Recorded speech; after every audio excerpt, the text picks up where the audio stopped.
wabarakatuh. Waalaikumsalam warahmatullahi wabarakatuh. Alhamdulillahirabbil alamin. Puji dan syukur kita panjatkan kehadirat Allah Subhanahu wa taala. Karena berkat rahmat dan nikmatnya kita masih diberikan nikmat sehat walafiat, nikmat panjang umur sehingga kita dapat berkumpul pada siang hari ini. Yang terhormat Ibu dan Bapak Wakil Kepala Sekolah SD Guntur 03 Pagi, Ibu Rosdiana Saragi SPAK dan Bapak Winarno SPD, dan yang terhormat Ibu Rina Permatasari MPD, Ibu Guru Calon Guru Penggerak Angkatan 10, dan yang terhormat Bapak Ibu Guru SDN Guntur 03 Pagi. Alhamdulillah hari ini kita semua dapat berkumpul pada siang hari ini untuk melaksanakan pemaparan diseminasi budaya positif yang akan dipaparkan oleh Ibu Rina Permatasari MPD. Sebelumnya, mari kita dengarkan kata sambutan dari Ibu Wakil Kepala Sekolah kita, yaitu Ibu Rosdiana. Kepada Ibu Rosdiana dipersilakan.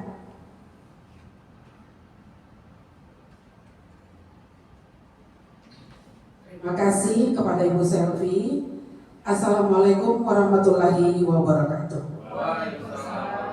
Dan selamat siang buat kita semuanya. Yang kami hormati Ibu Rina Permatasari MPD dan Bapak Ibu Guru semuanya yang berada di tempat ini. Puji dan syukur kita ucapkan kepada Tuhan karena hari ini kita bisa melaksanakan tugas kita dengan baik.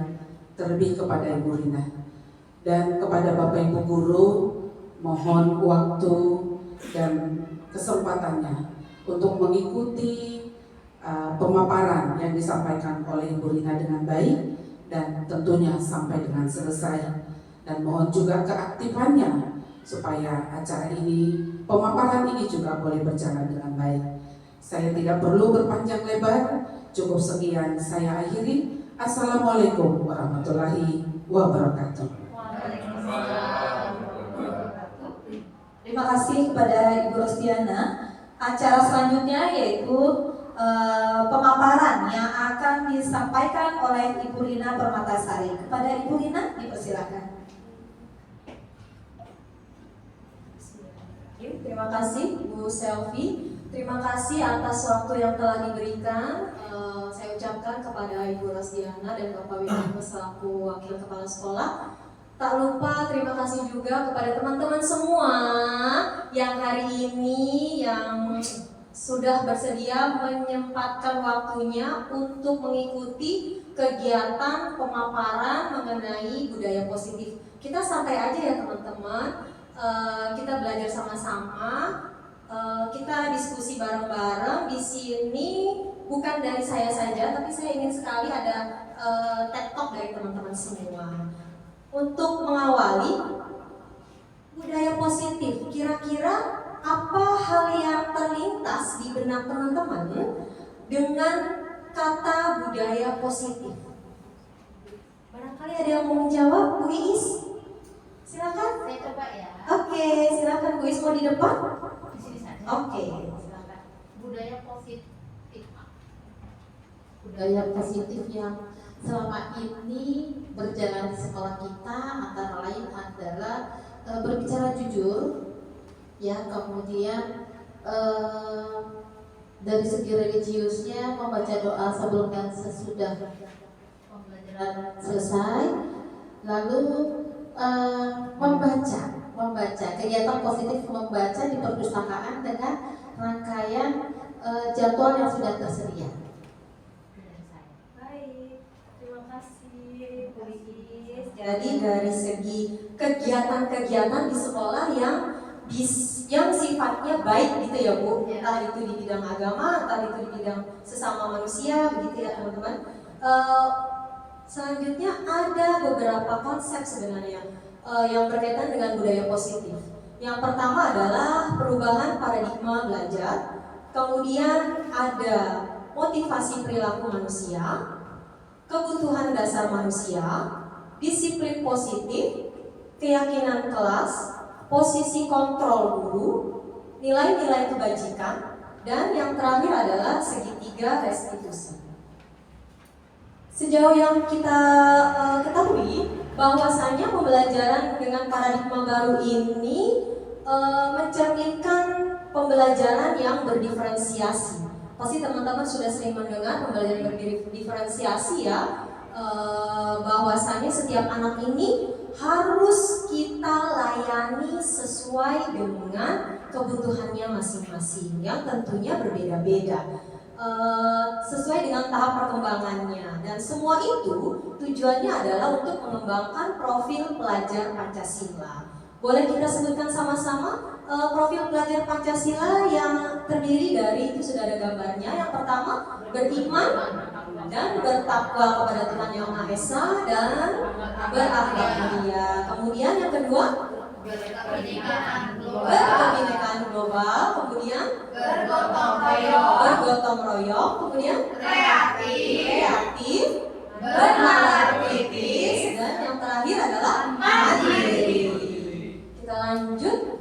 Konsep inti budaya positif di sini teman-teman melihat ada gambar ilusi yang merupakan miskonsepsi. Jadi selama ini tuh ternyata kita salah loh memperlakukan murid. Jadi kita lebih banyak ke pengontrol. Kalau dilihat dari gambar yang pertama, mungkin Bu Umi mau memberikan respon terkait gambar yang pertama. Kira-kira apa sih Bu Umi, ini maknanya Bu Umi? Itu apa Bu Umi? Coba. Ya, kira-kira apa Bu Umi? Sedang mendisiplinkan anak mungkin ya, sambil marah-marah. Iya, sedang mendisiplinkan anak sambil marah-marah. Kemudian bagaimana dengan yang gambar ini? Ilusi bahwa kritik dan membuat rasa bersalah. Teman-teman bisa flashback barangkali, apakah kita pernah melakukan ini, membuat murid-murid kita merasa bersalah, atau mungkin kita sendiri zaman masih sekolah. Apakah pernah kita di satu momen itu merasa bersalah, dan apakah itu mampu menguatkan karakter kita? Mau menanggapi Bu Selvi? Oh iya, boleh, silakan.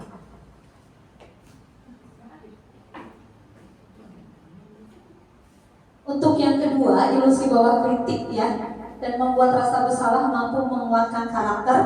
Ini mungkin guru tersebut tuh menganggap bahwa dengan kita mengatakan bahwa anak itu bodoh atau mungkin merasa mereka tidak mampu atau merasa bersalah atas apa yang telah mereka lakukan, guru itu berpendapat bahwa hal itu mungkin dapat meningkatkan kemampuan dari siswa tersebut seperti itu. Ya, sepertinya seperti itu. Oke, terima kasih Bu Selvi. Tepuk tangan dong, boleh dong buat Bu Selvi. Jadi selama ini kita mengontrol murid. Apapun yang dilakukan itu kita yang menentukan. Kamu kesini ya, kamu kesini ya. Setelah ini kamu begini ya. Kemudian rasa bersalah. Jadi ketika mungkin murid-murid melakukan kesalahan tuh kita cecer terus, tukang, seperti itu. Lalu yang berikutnya adalah penguatan positif. Kita berikan hadiah, kita berikan ucapan yang membangkitkan semangatnya. Apakah itu bermanfaat secara efektif? Kemudian yang terakhir adalah ilusi bahwa orang dewasa berhak untuk memaksa. Jadi 4 hal ini sebenarnya miskonsepsi teman-teman. Kadang mungkin salah satunya tidak sadar kita lakukan. Nah, kita lanjut. Mengubah paradigma. Stimulus respon yang pertama, kita menganggap bahwa kebutuhan kita tuh sama-sama butuh memahami bacaan, sama-sama butuh menghafal perkalian misalnya. Padahal tiap anak berbeda-beda. Kemudian semua orang melihat hal yang sama. Barangkali ada anak yang melihat papan tulis misalnya ada gambar tertentu, seolah-olah seperti membentuk apa. Tapi kan pandangan kita berbeda pasti dengan mereka. Kemudian kita mencoba membuat anak berpandangan sama seperti kita. Itu juga salah. Kemudian perilaku buruk itu dilihat sebagai suatu kesalahan, sama yang tadi. Kemudian orang lain bisa mengontrol saya, padahal hanya diri kita sendiri loh yang bisa mengontrol. Kemudian pemaksaan saat ketika bujukan itu gagal. Nah, coba kita bermain ini kegiatan cobalah buka. Nah, ini teman-teman, misalnya A. Teman-teman coba kepalkan satu tangan boleh yang kanan, boleh yang kiri. Sudah? Terus bayangkan di situ Bu Selvi menyimpan sesuatu yang berharga, Bu Dedi menyimpan sesuatu yang berharga yang gak boleh banget orang lain ambil. Kemudian sebelahnya Bu Romlah misalnya dengan Bu Iis atau Bu Selvi dengan Bu Ros berpasang-pasangan ya. Coba untuk membuka tangan temannya. Terserah mau dipaksa, mau dibujuk, mau diberikan iming-iming apa. Coba kita coba yuk. Bu Debi mau mencoba kepalan tangannya Pak Imam? Oh, boleh. Pak Imam membuka kepalan tangan Bu Debi? Oh, sudah dicoba teman-teman? Oke. Oh, coba bisa nggak? Bu Selvi bisa nggak buka tangannya? Kenapa bisa begitu? Kan Bu Roma memegang sesuatu. Aku udah bilang mau aku kasih emas. Nah tuh, tetap nggak dibuka. Ternyata isinya kotor. Oh. Apakah Anda? Apakah kita sendiri ini ada yang berharga nih? Kita mau buka nggak? Tidak. Kenapa yang B mau buka kepala tangan? Kenapa Bu Selvi pengen buka tangannya Bu Romla? Pengen apa sih? Pengen tahu. Pengen lihat kan? Pengen lihat. Ada apa sih di sini? Upayanya apa yang dilakukan supaya dibuka? Dibujuk, apalagi dirayu, ditarik, ditekan, Iya, agak paksa. Nah, berarti kalau seperti ini sebenarnya yang memegang kontrol atas diri kita sendiri itu siapa? Apakah orang lain? Diri kita sendiri. Sama teman-teman. Ini juga yang terjadi kepada anak-anak kita. Bahwasanya mereka yang memegang kontrol atas diri mereka sendiri. Kita tidak bisa memaksakan apapun. Kalau mereka tidak mau, ya sudah, tidak akan dilakukan. Kira-kira seperti itu. Kita lanjut kemudian mengenai disiplin positif. Disiplin ini asal dari katanya disiplina, mengacu pada tanggung jawab. Disiplin positif ini cara penerapan disiplin yang bertujuan untuk menumbuhkan kesadaran. Di sini kata kuncinya, menumbuhkan kesadaran serta memberdayakan peserta didik. Nah, yang harus kita catat lagi, tanpa imbalan, ancaman, atau hukuman. Disiplin positif mengarahkan kepada tanggung jawab, tapi tanpa imbalan, ancaman, atau hukuman. Sebagai pendidik, tugas kita menciptakan peserta didik yang punya disiplin diri dari mereka sendiri. Yang kita harapkan tentunya disiplin yang sifatnya dari dalam kan, intrinsik. Kalau anak-anak datang tepat waktu itu bukan lagi karena misalnya Pak Win menerapkan denda untuk anak-anak yang terlambat, atau Pak Doni meminta anak-anak untuk lari 7 keliling untuk yang terlambat. Bukan seperti itu yang kita harapkan, tapi lebih kepada disiplin yang berasal dari diri mereka sendiri. Ini kira-kira yang kita harus lakukan. Nilai-nilai kebajikan harus kita lepaskan dari sukunya apa, agamanya apa, bahasanya maupun latar belakangnya. Jangan sampai nilai-nilai kebajikan ini ternodai oleh sara. Barangkali ada anak-anak yang seperti di kelas saya, ada satu anak yang non-Islam, jadi mereka ada sikap yang membedakan anak itu atau tidak mau berinteraksi sama sekali. Jangan sampai seperti itu. Berdasarkan profil pelajar Pancasila, kemudian Igo Primary Years, kemudian yang terakhir adalah keterampilan hidup, ada beberapa contoh nilai kebajikan. Yang pertama, kalau profil pelajar Pancasila tadi beriman dan bertakwa kepada Tuhan, kemudian berkebinekaan global, gotong royong, mandiri, kreatif, dan bernalar kritis. Hampir sama ketika disampaikan oleh PYY, toleransi, rasa hormat, integritas, mandiri, menghargai, antusias, sebenarnya hampir ada irisan di antara ketiga institusi tersebut. Nah, ini yang saya sampaikan tadi, kebutuhan dasar manusia. Kaitannya dengan teori kontrol tadi, bahwasanya tiap orang kebutuhannya beda-beda.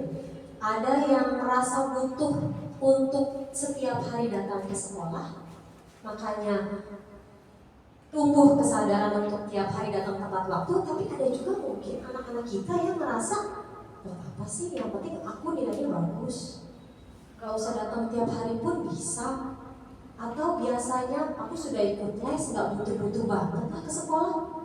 Nah, ini yang harus kita tumbuhkan nih. Apa sih nilai-nilai apa yang ingin kita harapkan ada pada diri anak-anak kita? Karena memang pada dasarnya kebutuhannya berbeda-beda. Yang pertama, kebutuhan bertahan hidup. Makanan, pakaian, tempat tinggal, keamanan, kesehatan, ini berbeda-beda. Kasih sayang dan rasa diterima. Kemudian yang ketiga adalah penguasaan, harga diri, keinginan untuk dianggap, ingin berprestasi, ingin didengar. Ini masuk kategori kebutuhan dasar manusia. Berikutnya kebebasan. Mereka ingin sekali mencoba hal-hal yang beda. Jadi ketika Pak Doni minta larinya itu cukup di pinggir lapangan, ada yang larinya zigzag. Mungkin Bu Selvi mintanya anak-anak menghitung jumlah kotak lantai yang ini, ada yang melakukan yang lain. Nah, ini kita harus peka, teman-teman. Ketika ada anak yang melakukan hal berbeda, tandanya memang didasari oleh perbedaan kebutuhan dasar manusia. Kemudian yang terakhir, kesenangan. Nah, jadi kita aja yang dewasa butuh sesuatu yang menyenangkan. Ke sekolah apa ya yang menyemangati kita ke sekolah? Kalau saya ke sekolah tuh udah kepikirannya ketemu sama teman-teman, ketemu sama anak-anak, ngobrol A sampai Z, ketawa-ketawa, itu kan memotivasi kita. Bagaimana kebutuhan ini bisa juga dimiliki oleh anak-anak di sekolah? Bagaimana kita menumbuhkan kebutuhan ini supaya mereka semangat untuk datang ke sekolah? Nah, ini terkait dengan yang tadi. Boleh diulangi teman-teman, tadi disiplin itu kaitannya dengan apa? Menumbuhkan tanggung jawab tanpa adanya reward, hukuman, dan ancaman. Hukuman, konsekuensi, dan restitusi. Ternyata ada bedanya. Ketika saya mempelajari modul 1.4 ini, saya juga baru tahu dan saya jadi bercermin, wow, ternyata selama ini kita kebanyakan kasih hukuman. Tidak membuat mereka bercermin, menentukan sendiri apa ya yang harus saya lakukan untuk memperbaiki kesalahan. Nah, terlihat dari hukuman. Hukuman itu tidak terencana biasanya sifatnya. Ketika ada yang anak yang nggak pakai atribut, berdiri di sini, nggak boleh kemana-mana. Itu tiba-tiba kan, yang membuat kita satu arah dan biasanya bersifat fisik. Anak-anak nggak dilibatkan. Mau nggak sih dia dihukum disuruh berdiri? Bu, tapi aku nggak mau, Bu, panas. Kita pernah nanya gitu nggak kalau mau dihukum? Kalau mau hukum anak? Nggak pernah rata-rata. Bersihin, kamu yang numpahin. Itu juga hukum. Kita bergerak ke konsekuensi. Jadi yang tadi hukuman itu, kita bergerak ke konsekuensi. Yang pertama, kalau konsekuensi itu sudah disepakati. Kemudian murid tetap dibuat, tapi dia tetap nggak nyaman. Dan sikap guru tetap seolah-olah itu CCTV, kemana-mana anak-anak diawasi. Nah, yang ketiga adalah restitusi. Proses menciptakan kondisi bagi murid untuk memperbaiki kesalahannya melalui proses yang kolaboratif, mengajarkan mereka cari solusinya sendiri. Terlihat bedanya teman-teman antara hukuman, konsekuensi, dan restitusi. Jadi kebanyakan saya ternyata selama ini lebih fokus ke memberikan hukuman dengan maksud mungkin dengan dihukum mereka akan berubah ya sikapnya, karakternya, padahal ternyata itu sifatnya masih sama. Nah ini posisi guru paling pertama penghukum seperti saya di awal tadi, kemudian pembuat merasa bersalah, kemudian menjadi teman, menjadi pemantau, dan yang terakhir menjadi manajer. Ternyata kalimatnya ada bedanya. Yang pertama, kasusnya saya contohkan ini yang paling simpel ya teman-teman, dari kelas 1 sampai kelas 6 biasanya kasusnya ada siswa yang tidak mengerjakan tugas. Posisi guru sebagai penghukum, minta anak-anak hormat kepada bendera selama 1 jam. Fisik, guru yang menentukan satu arah, tidak terencana. Kemudian kita bandingkan dengan membuat merasa bersalah. Kita bilang nih, udah berapa kali ibu atau bapak memberitahu kamu selalu aja bikin kecewa. Kan jadi mereka merasa atau sesimpel tuh kan gitu lagi kan ibu jadi sedih. Itu juga sama, membuat siswa merasa kecewa. Kemudian bersalah, maaf. Kemudian yang ketiga, sebagai teman, ayo dong ikutin aturan, lain kali jangan diulangi ya. Sudah mulai ada agak sedikit mengajak mereka humanis, memanusiakan anak-anak. Saya melihat wajah teman-teman udah mulai senyum. Apakah mulai berkaca? Apakah mulai berasa? Kata Pak Doni. Pak Doni pernah punya pengalaman sebagai penghukum nggak? Sering. Kata siswa sering. Kalau dihukum, Pak Doni yang dihukum apa Pak Doni yang menghukum? Menghukum. Biasanya kalau guru olahraga, hukumannya apa Pak Doni? Push up. Biasanya berapa kali? Pak Imam? 10 kali itu rata-rata biasanya karena apa? Seringnya karena apa? Tidak disiplin. Tidak disiplin. Jahil Jahil sama sama temannya. temannya. Apalagi Pak Imam? Gak pakai seragam. Pernah gak pakai seragam juga? Nah, Pak Imam waktu menyuruh mereka push up, ada komunikasi atau Pak Imam langsung push up 10 kali gitu? Biasanya tanyain dulu Oh, tanya. apa alasannya dia itu. Tapi tetap dikasih punishment supaya nggak mulai lagi. Oke, coba teman-teman kita respon. Kalau Pak Imam ketika ada anak yang tidak disiplin, kita tanya alasannya. Setelah tanya alasannya, diberikan punishment. Berarti Pak Imam di posisi sebagai apa? Penghukumkah? Pembuat merasa bersalahkah? Atau Pak Imam menjadi teman? Atau ada lagi dua lagi, sebagai pemantaukah? Kamu sudah melanggar peraturan, kamu tahu konsekuensinya, jangan diulangi lagi. Atau yang ini, apa kamu tahu kesalahan kamu? Kira-kira bagaimana kamu perbaiki kesalahan kamu? Dari 5 posisi kontrol yang dilakukan Pak Imam, yuk kita cari tahu, kita kupas. Jadi, ayo anaknya datang, nggak tertib, nggak disiplin, nggak pakai seragam. Pak Imam tanya alasannya. Lalu setelah ditanya alasannya, diberi punishment. Berarti punishmentnya berupa push up. Berarti Pak Imam sebagai apa di sini? Sebagai apa, Bu? Gimana Bu Ros? Mau merespon? Silakan Bu Ros.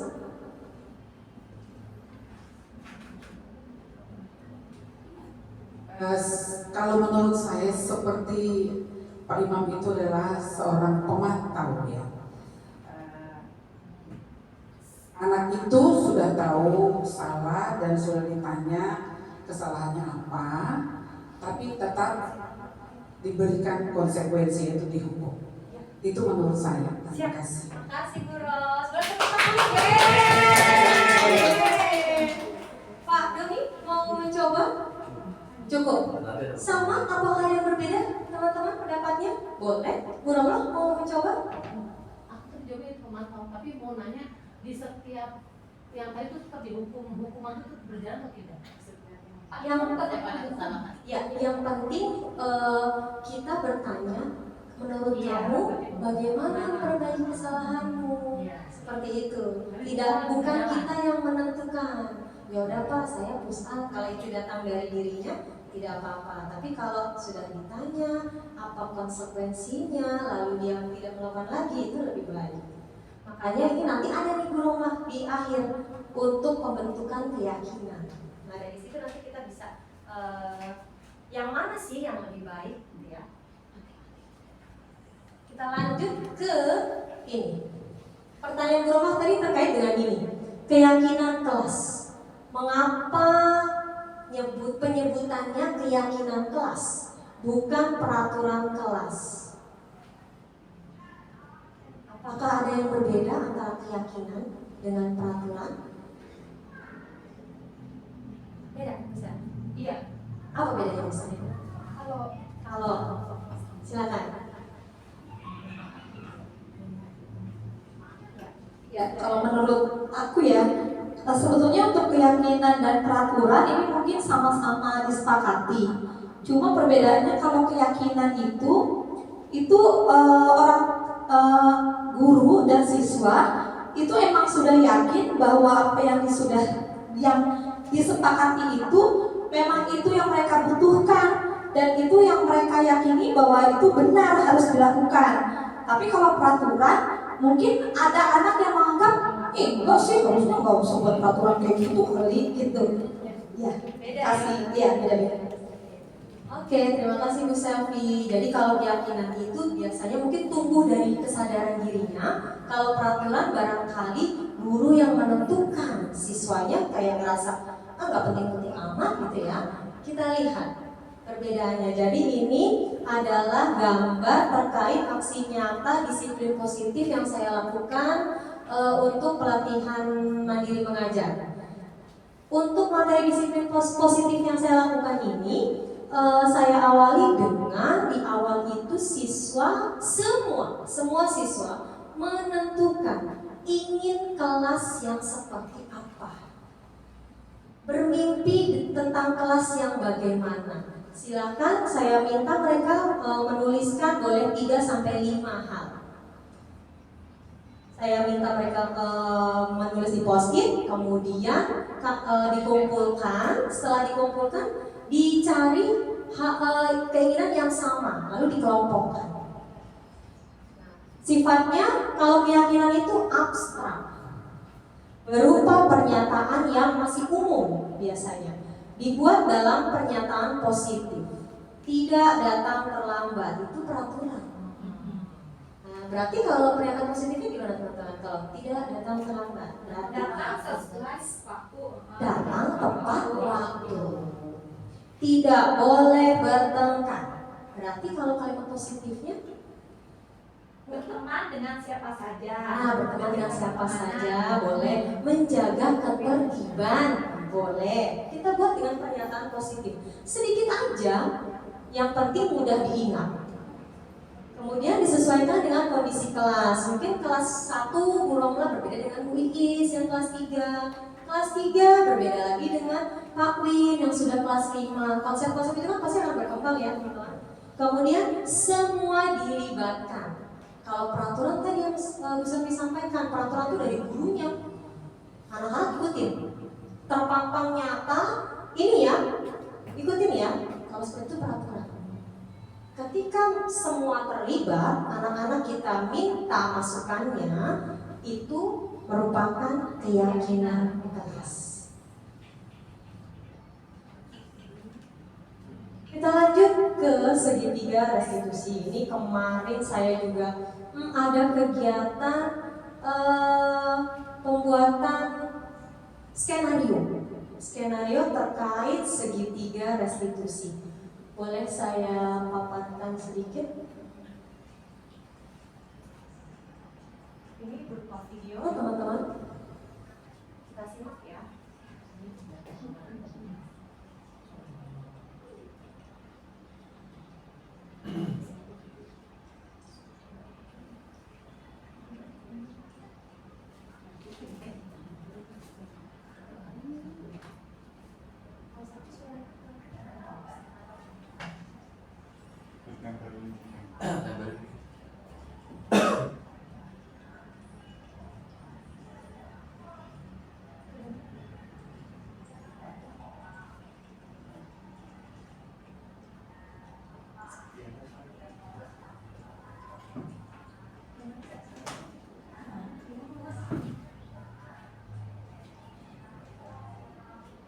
kedengeran ya?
Oke, terkait dengan ini penerapan dari segitiga restitusi. Kalau tadi kita sudah belajar hukuman, konsekuensi, dan yang terakhir adalah segitiga restitusi.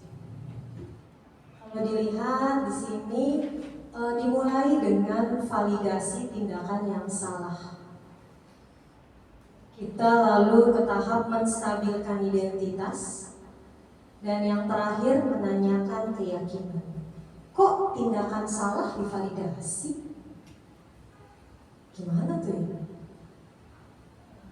Salah sebenarnya, tapi kita validasi. Kita menjadi posisi mengerti apa yang dia lakukan.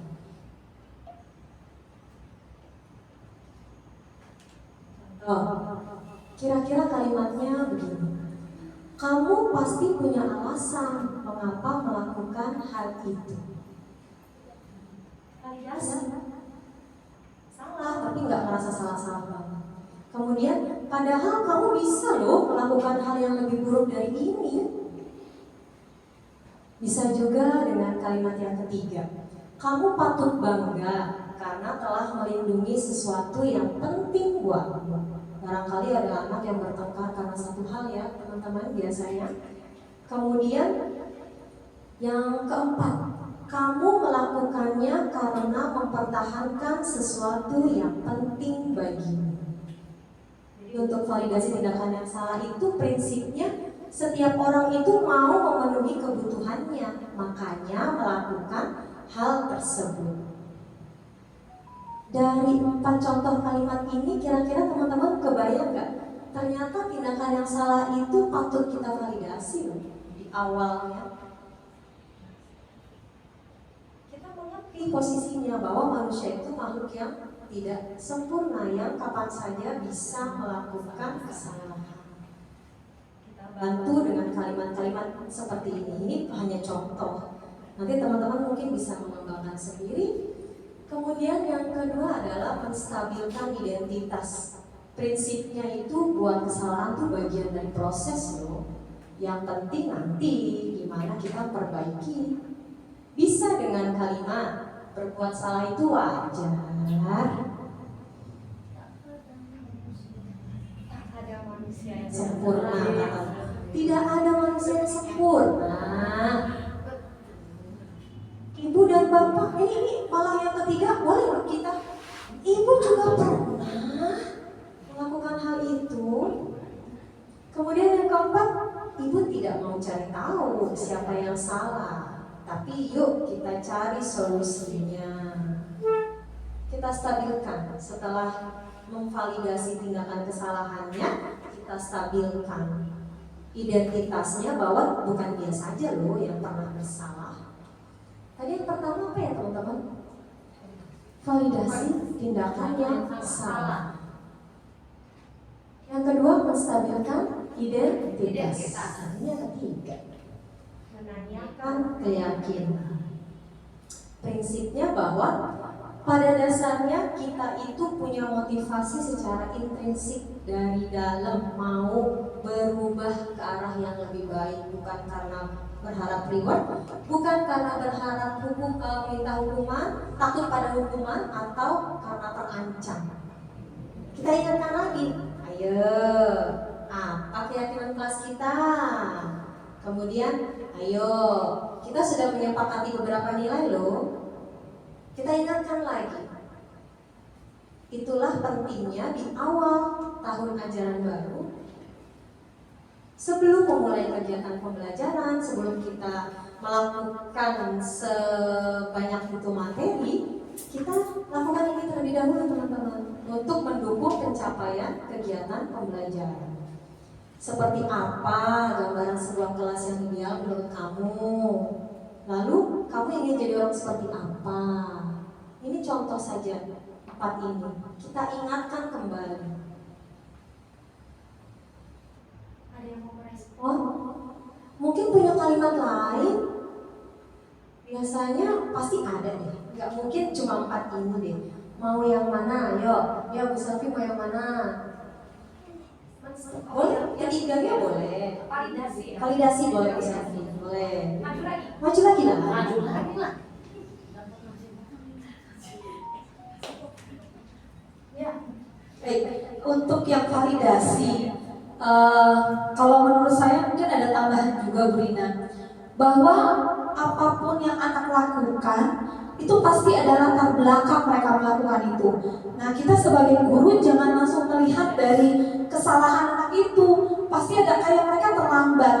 Pasti ada apanya deh di belakang itu, atau mungkin bannya bocor ya kan, atau mungkin mamanya juga kesiangan kayak gitu. Jadi maksud aku, jadi kalau kayak misalnya nih dia mungkin tidak mengerjakan tugas, emang salah, tapi maksud aku jangan langsung kita hukum, kita tanya dulu kenapa nggak ngerjain tugasnya, atau mungkin mati lampu nggak ada di rumah aku ini, kan mungkin seperti itu gitu. Jadi alangkah baiknya kalau ditanyakan dulu latar belakang kenapa dia seperti itu. Kayaknya menurut aku lebih ini lagi ya, lebih bijak lagi. Yang lain boleh coba menstabilkan identitas. Yang bagian lain Menstabilkan identitas mungkin yang Bu Safi pernah bilang begini nggak?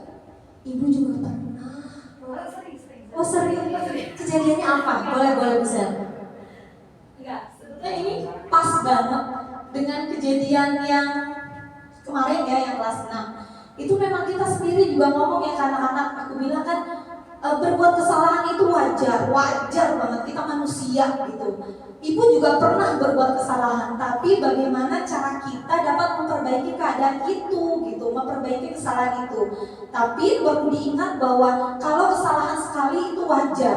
Nah kalau kesalahan itu terus diulang-ulang baru itu tidak wajar. Seperti itu. Jadi ya makanya kita juga pernah bilang ibu juga melakukan itu gitu. Jadi ternyata cocok banget ini dengan yang menstabilkan identitas. Aduh ya Allah, aku jadi agak Ternyata Bu Selvi juga ikutan belajar. Belum belajar aja udah tahun duluan, keren banget. Iya, keren. Ternyata sudah menerapkan. Ibu juga pernah melakukan kesalahan yang sama. Gitu ya, bisa lihat kalimatnya ya. Kemudian untuk yang menanyakan keyakinan, barangkali ada contoh lain mungkin teman-teman atau Bu Ros, mungkin Pak Udin yang pernah barangkali di kelas 2. Kira-kira kelas 2 itu pernah dilibatkan seperti ini nggak Pak Udin? Di awal, apa Pak Udin yang membuat peraturan atau mereka ikutan? Ikut membuat peraturan. Biasanya yang umum peraturannya apa Pak Udin bunyinya? Tidak membuang sampah sembarangan. Oke, kita pegang. Tidak membuang sampah sembarangan. Bermain dengan baik, dengan aman. Bermain dengan Tidak aman. menyakiti teman. Tidak menyakiti teman. Itu yang umum ya. Bermain dengan semuanya, dengan aman, tidak menyakiti teman. Oke, ini berarti yang Pauline buat masih berbentuk apa ya teman-teman? Peraturan atau sudah keyakinan? Tidak, karena tidak. Karena tidak, betul Bu Romla. Karena betul sekali, mantap. Oh iya, boleh. Mau ada tepuk wow buat teman-teman. Iya. Nanti di akhir boleh. Pauline berarti tadi. Tidak berarti bukan keyakinan. Nah, karena ada kata tidak, berarti itu sifatnya masih peraturan. Kita ganti Pauline. Berarti gimana? Bermain dengan semua. Membuang sampah pada tempatnya. Lalu apa tadi Pauline? Kalau yang tidak menyakiti berarti gimana? Berarti itu Pauline saling menyayangi antar teman. Saya dapat 3 Pauline keyakinan kelas. Nanti langsung deh dibuat ya Pauline di tahun ajaran baru. Kita sama-sama ya teman-teman. Hal yang baik kita lakukan. Salah satunya ini yaitu kita mulai dengan membuat keyakinan kelas. Bisa ya teman-teman? Bisa. Boleh tepuk tangan buat kita semua. Yes. Tepuk wow. Beri dia we, beri dia o, beri dia we. Wow, keren. Wow, keren. Wes, mantap. Kalau ini tepuk wow termasuknya apa nih? Contoh apa? Reward, penghargaan atau reward, ancaman, hukuman. Kita biasanya memberikan ini kalau reward Pawin. Tetap aja kan ya kita butuh reward ya teman-teman ya. Sama anak-anak juga butuh reward seperti yang disampaikan oleh Pawin. Tapi tetap semua itu akan efektif ketika munculnya dari kesadaran diri sendiri. Mohon maaf tadi videonya kurang terdengar dengan baik. Jadi ini saya ceritakan saja skenarionya. Di awal ini ada seorang anak yang pagi-pagi itu sibuk mengerjakan tugas. Tidak tahunya dia mengerjakan PR di sekolah.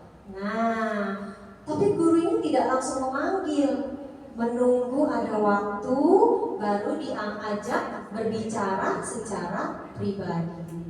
Teman-teman kira-kira nih, kalau saya langsung marah-marah atau langsung mendatangi anak itu di depan teman-temannya, kira-kira bagaimana teman-teman? Malu, ya Bu Is, malu. Harga dirinya jatuh, padahal tadi sesuai dengan kebutuhan manusia, kebutuhan dasar kita kan ingin dihargai ya, ingin dihormati, jatuh langsung. Nah ini kira-kira saya memanggil anak tersebut, kemudian bertanya apa yang dilakukan, kenapa mengerjakan tugasnya di sekolah.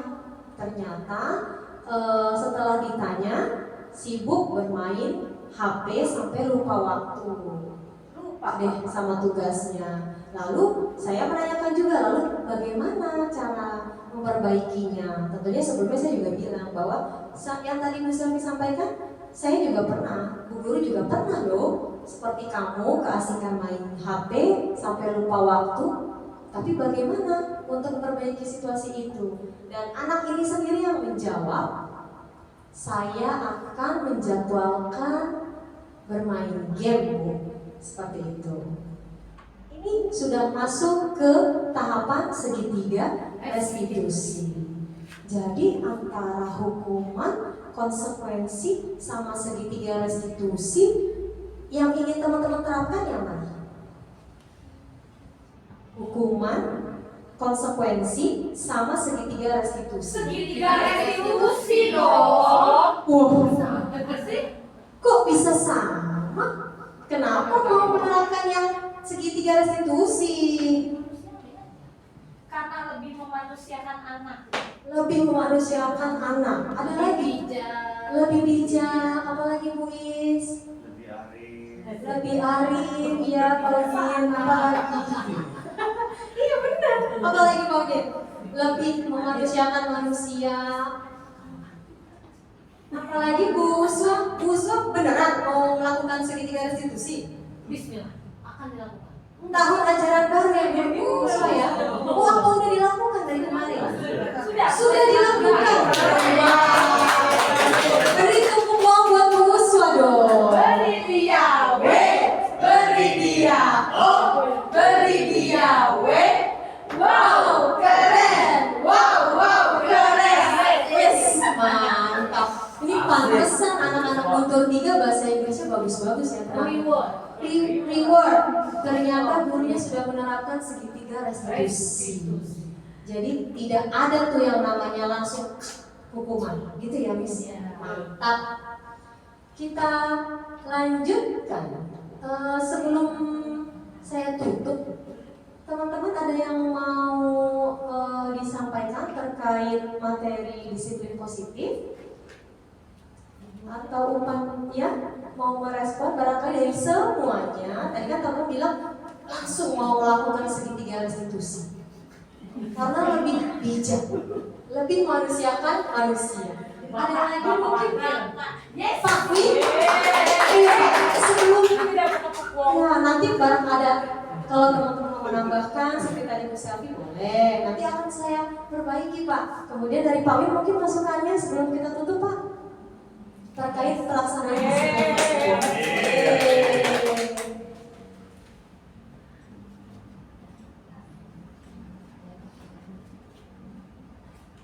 Terima kasih Bu Rina atas apa yang sudah disampaikan pada kita semua, sehingga kita semuanya dapat melihat apa sih yang sudah pernah kita lakukan pada saat kita mengajar, dan kira-kira apa yang perlu diperbaiki dari kesalahan-kesalahan yang mungkin pernah kita lakukan, sehingga kedepannya nanti kita dapat menjadi seorang pendidik yang sangat-sangat diperlukan oleh siswanya.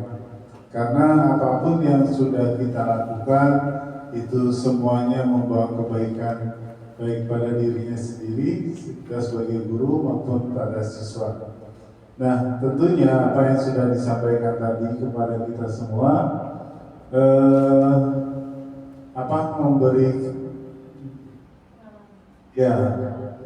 memberikan pengalaman baru bagaimana kita bersikap, bertindak pada saat kita melaksanakan tugas sebagai seorang guru.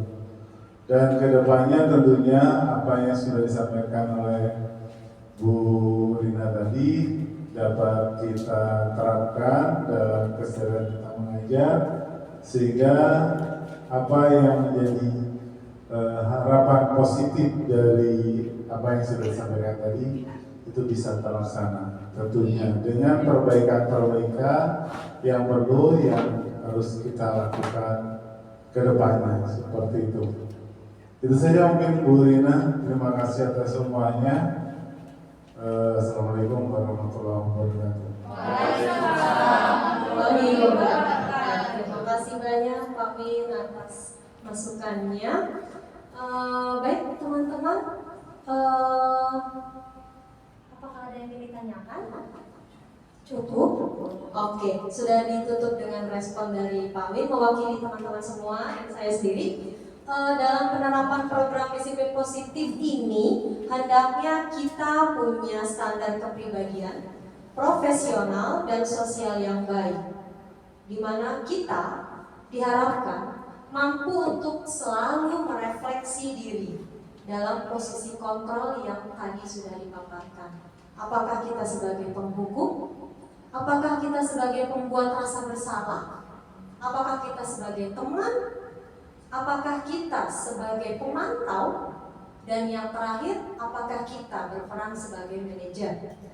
Guru hendaknya menuntut murid-muridnya menjadi insan yang mandiri, merdeka, dan bertanggung jawab sesuai standar nasional pendidikan. Sekian dari saya, teman-teman. Terima kasih atas perhatian dan masukannya. Wassalamualaikum warahmatullahi wabarakatuh. Terima kasih Bu Rina. Beri tepuk tangan, beri tepuk wow untuk Bu Rina. Ya, tepuk wow. Beri dia W, beri dia O, beri dia W. Wow, keren. Wow, keren, asik. Ya, baik, alhamdulillahirobbilalamin. Terima kasih Bu Rina. Sekali lagi kami ucapkan atas paradigma baru, mungkin informasi baru yang kita dapatkan.